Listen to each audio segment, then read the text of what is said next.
Líderes do Mercosul e a chefe da União Europeia anunciaram um acordo de associação do Mercosul-União Europeia. A reunião acontece no Uruguai e reúne os representantes dos blocos. A negociação para o tratado já era longa, durava 25 anos. Esse acordo promete fortalecer a relação entre os países do bloco, além de facilitar o comércio de produtos entre os dois. A líder da Comissão Europeia, claro, participa do encontro e afirmou que o acordo pode beneficiar mais de 700 milhões de pessoas. Apesar da conclusão das negociações, o tratado é alvo de polêmica. A França é um dos países contra e classificou o acordo como inaceitável. Isso porque o país é um dos maiores produtores agrícolas da União Europeia e deve ser o mais atingido negativamente pelo tratado. Quem chega para comentar mais sobre esse assunto é o Roberto Troster, que é economista. Roberto, bom dia. Seja muito bem-vindo ao Mundo Record News. É um assunto muito importante que a gente acompanha de perto, principalmente o setor do agronegócio, que deve ser também bastante impactado. Bom dia, Kelly. É verdade, o tratado vem sendo negociado há 25 anos, então afeta todos os setores, não só o agronegócio. O agronegócio, como o brasileiro, é mais competitivo que o francês e o europeu de maneira geral. Os europeus querem, de alguma maneira, proteger os setores deles, mas há ganhos, estão querendo fazer uma série de medidas, como para cotas de importação de carne, uma série de coisas. Na média, o acordo é bom para o Brasil, é bom para o Mercosul e é bom para a União Europeia. Como toda abertura, tem alguns setores que estão um pouco prejudicados, mas os ganhos do conjunto superam disparado as perdas de alguns. Troster, acho que esse era o momento mais propício para que esse acordo acontecesse depois de 25 anos. E isso se deve ao cenário atual mundo afora, seja pela situação econômica da Europa, principalmente depois da guerra entre Rússia e Ucrânia, inflação alta, seja com Trump voltando ao poder nos Estados Unidos e prometendo taxar vários países, ou seja, foi o momento certo graças a uma série de fatores internacionais. É verdade. Eu acho que o Brasil, somando alhos com bugalhos, vai sair ganhando. Primeiro, porque, óbvio, barreiras para exportar para os Estados Unidos vão dificultar exportações brasileiras, mas vão dificultar exportações do mundo inteiro. Então, o mundo inteiro começa a se integrar mais. A China, por exemplo, já está dando um passo isentando de tarifas alguns países da África, países de renda baixa. Muitas exportações que eram dos Estados Unidos agrícolas para a China, agora vão ser canalizadas do Brasil. Quer dizer, o Brasil vai poder exportar mais para esses países. Se os Estados Unidos põem barreiras para as importações de outros países também vão pôr barreiras para as importações deles. É o que se chama uma guerra comercial. Então, na média, eu diria, o Brasil sai ganhando e com esse acordo Mercosul-União Europeia sai ganhando mais ainda. Troster, eu peço para você aguardar um minutinho, porque daqui a pouquinho a gente volta a conversar. Agora nós vamos ao vivo até Montevidéu, porque o Luiz Fara Monteiro acompanha a cúpula de chefes de estados do Mercosul. Fara, o acordo de associação do Mercosul União Europeia foi anunciado. Eu imagino a repercussão por aí. Como é que está nesse momento, hein? Bom dia.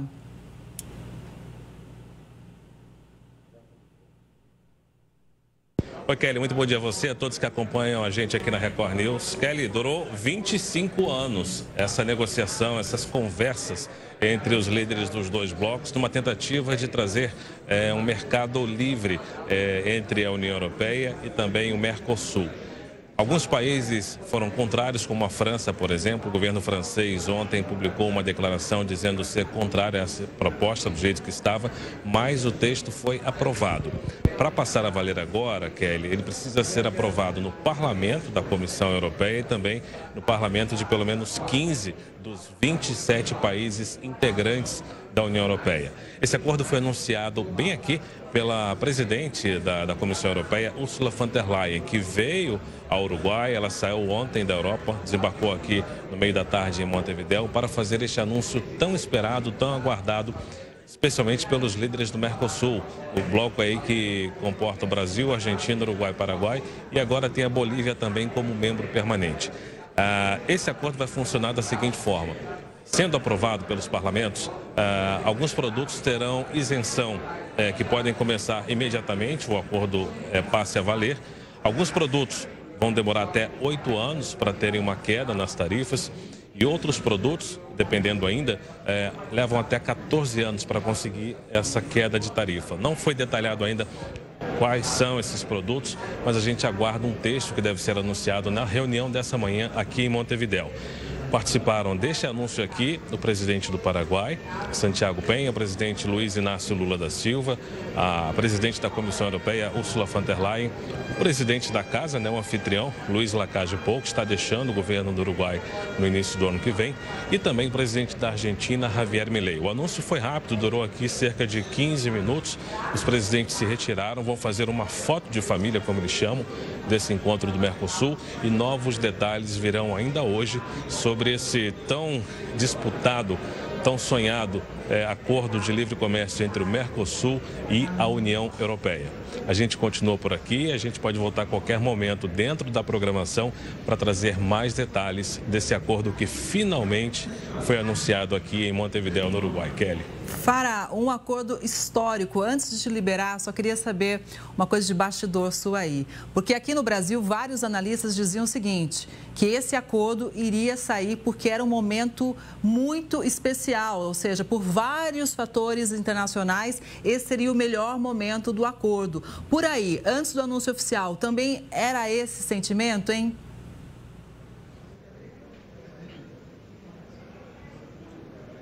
Exatamente, Kelly. Ainda ontem, o ministro de Relações Exteriores do Uruguai deu uma declaração aqui aos jornalistas dizendo que pesou muito para que esse acordo fosse anunciado, fosse aprovado entre os líderes. A liderança exercida pelo Brasil aqui no continente, a mudança de governo na Argentina pelo presidente Javier Milei, são fatores que contribuíram, deram força, deram peso diplomático às negociações. A gente lembra que no mês passado o presidente Lula deu uma declaração no Brasil anunciando que esse acordo muito provavelmente seria anunciado agora no final do ano, fato que se concretizou. E nós entendemos aqui que as negociações avançaram bastante nas últimas semanas, a ponto do presidente brasileiro praticamente anunciar o fechamento do acordo. E a vinda da presidente da Comissão Europeia, Ursula von der Leyen, a Montevidéu, trouxe praticamente certeza a nós jornalistas de que esse acordo seria anunciado. Como eu disse aqui, foram 25 anos de negociações. Alguns países como a França, a Polônia, Irlanda se mostraram contrários ao texto do jeito que está. Mas, como eu disse também, é necessário apenas que 15 dos 27 países integrantes da União Europeia aprovem essas negociações. Portanto, esses países dissidentes, se não formarem uma maioria, não terão condições de vetar a proposta. Por isso, como você disse, Kelly, esse anúncio foi muito celebrado pelos líderes que estão reunidos neste momento e ainda hoje fazem o anúncio oficial, devem divulgar o texto oficial do que foi acordado aqui em Montevidéu, para que tanto o Mercosul quanto a União Europeia possam fazer transações comerciais com tarifas mais baixas ou tarifas zero. A gente lembra que a composição atual do Mercosul, com a entrada da Bolívia oficialmente no bloco, responde por 73% da região da América do Sul.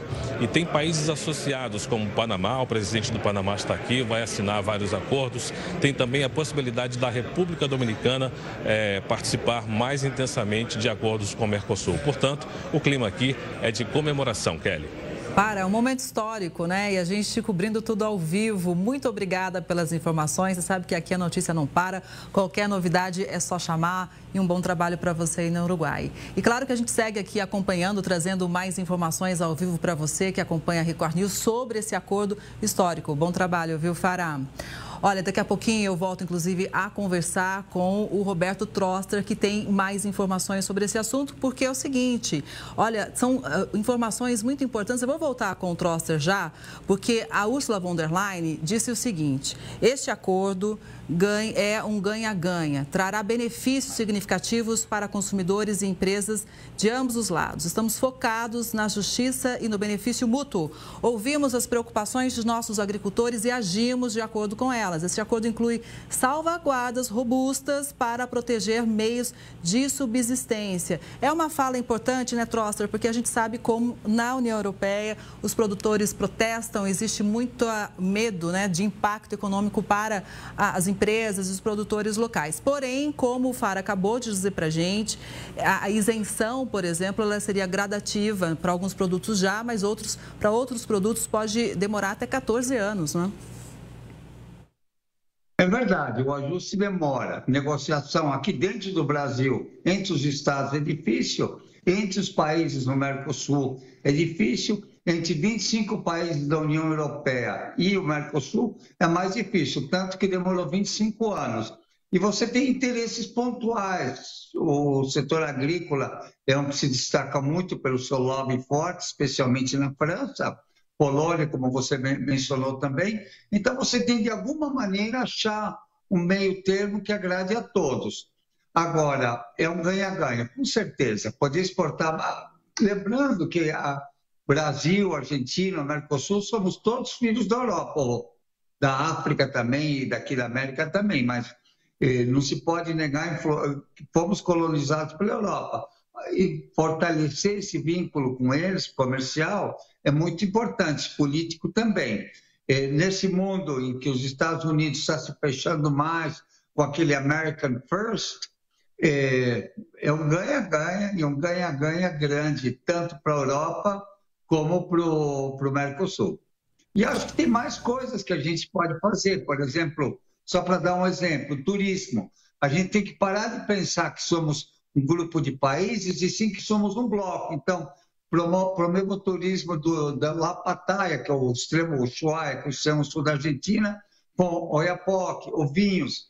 Em vez de pensar em países diferentes, nós, Argentina, Uruguai, Brasil, que são grandes produtores de vinho, começar em conjunto, começar a exportar para o Mercosul, padronizar alguns produtos de exportação, como etanol, só vai nos dar mais escala. Então, o bloco como um todo vai sair ganhando. Obviamente, alguns setores não estão protegidos, entre aspas, até agora, vão perder um pouco. Mas tem 14 anos para se ajustar, então dá tempo. Pois é, e seriam economizados 4 bilhões de euros em taxas de exportação por ano. Ou seja, é um volume muito grande mesmo, por isso que os líderes disseram, olha, é um ganha-ganha. Porém, vai ter ainda um caminho pela frente, porque como a gente viu há pouco, né, Troster, tem que ser aprovado também pelos parlamentos dos países, Parlamento Europeu e pelo menos mais 15 parlamentos lá de países da Europa. Agora, uma vez que Ursula von der Leyen vem, concorda com continuar, né, na verdade, finalizar esse acordo que já se arrastava há 25 anos, não avançava. Você acha que agora a coisa muda de figura? Porque, obviamente, vai ter ainda uma etapa importante de negociação lá internamente com cada país. A gente já mostrou aqui também que a França já não gostou dos termos. Mas, enfim, como que vai ser daqui para frente? É uma outra etapa? Será que pode se arrastar por mais quanto tempo, hein? É mais rápido, quer dizer, o acordo vai para lá, é razoável projetar que o ano que vem, 2025, isso esteja resolvido. Né? Porque vai para o Congresso, sempre é dado tratamento de urgência, vai para o parlamento de cada um dos países, isso é votado rapidamente, o parlamento, a regra é que tem que ser 15 dos 25 países ou mais da metade da população. O ponto é que a França é muito populosa, mas eu diria que até o final do ano que vem a gente vai estar com esse acordo aprovado e a gente já começa a pensar cada vez mais, assim, nesse momento em que os Estados Unidos querem se isolar um pouquinho, a gente está vendo movimentos para uma globalização maior. nesse caso com o acordo da União Europeia, a China está dando passos nesse sentido, a Índia também. Então, eu diria que estamos na direção certa. Trosser, eu acho que é um ponto também importante a gente trazer aqui para análise, porque hoje a China é o principal parceiro comercial do Brasil, em segundo lugar, Estados Unidos, né? E em terceiro é a Argentina. Então, quando vem esse acordo com a União Europeia, é uma oportunidade também de vários segmentos exportadores do Brasil não ficarem tão dependentes só desses três eixos, ou seja, China, Estados Unidos e Argentina, né? A gente pulveriza os mercados. É verdade. E hoje não é só exportação e importação. Eu li, por exemplo, que uma BMW tem o couro do Vietnã, as válvulas de não sei que país, quer dizer, são ao mínimo 15 países diferentes para construir uma BMW alemã que é montada na China. Quer dizer, cada vez mais, quer dizer, a gente tem que olhar não só o comércio, exporta e importa, mas as cadeias produtivas. Então, você começa a comprar componentes nos países em que é mais barato e exportar. Eu acho que isso, o mundo como um todo ganha com isso, né? Você tem problemas, como está tendo com o Trump agora, você teve problemas com a invasão da Rússia na Ucrânia, mas o Brasil saiu, especificamente, né, no ano que teve a invasão, faz 2 anos, o Brasil saiu ganhando, porque aumentou o preço do petróleo, o Brasil, exportador líquido de petróleo, aumentou o preço das commodities, o Brasil também saiu ganhando. Então, eu acho que com globalização você fica menos dependente da China, dos Estados Unidos, da Argentina, e você começa a olhar mais para o resto do mundo. Trosser, muito obrigada pela análise, foi muito importante te ouvir nesse momento histórico, né? 25 anos de negociação, finalmente saiu, avançamos e a gente, claro, acompanhando tudo aqui ao vivo na Record News. Obrigada mais uma vez e um bom dia. Obrigado, Kelly. Foram as bodas de prata. No dia das bodas de prata assinaram o acordo.